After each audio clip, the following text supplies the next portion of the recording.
करीम अलैहिस्सलाम नमाज पढ़ा रहे थे। जोर की नमाज थी, असर की नमाज थी। सही मुस्लिम में मौजूद है। हजरत अबू हुरैरा फरमाते हैं नमाज पढ़ाते पढ़ाते नबी पाक ने कदम आगे किया। नमाज पढ़ाते पढ़ाते कदम आगे किया और यूं हाथ उठाया, फिर वापस कर लिया।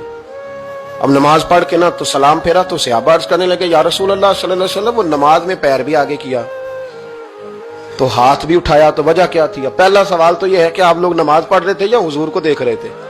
तो सहाबा तो पहले ही बताते हैं कि भाई हम तो पहली साफ में नमाज इसलिए पढ़ते थे कि नमाज भी होती रहती थी और चुपके चुपके महबूब की दीद भी होती रहती थी। हुजूर से पूछा, या रसूल अल्लाह, वो नमाज पढ़ते पढ़ते कदम आगे बढ़ाया आपने तो फिर पीछे कर लिया, क्या था?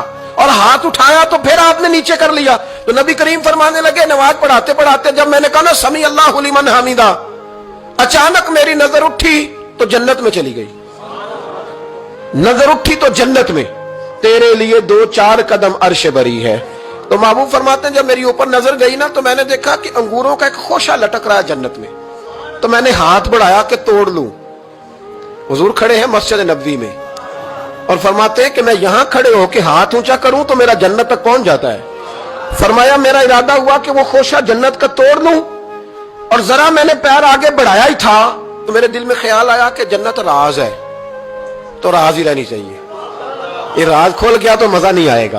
तो मैंने फिर वो हाथ वापस कर लिया। सहाबा कहते हैं जब नबी करीम ने ये बयान किया तो हमारे चेहरे ने तजस्सुस से खेल उठे। तजस्सुस से हम कोई बात और भी सुनना चाहते थे। तो महबूब फरमाने लगे, अगर मैं वो खोशा तोड़ के ले आता और तुम्हें दे देता, तुम कयामत तक भी खाते रहते तो तुमसे खत्म नहीं होना था।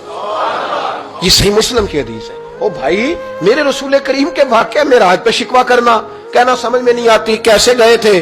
तो तू जो चाहे तो हर शब हो मिसाले शबे असरा, इसलिए कि तेरे लिए 2-4 कदम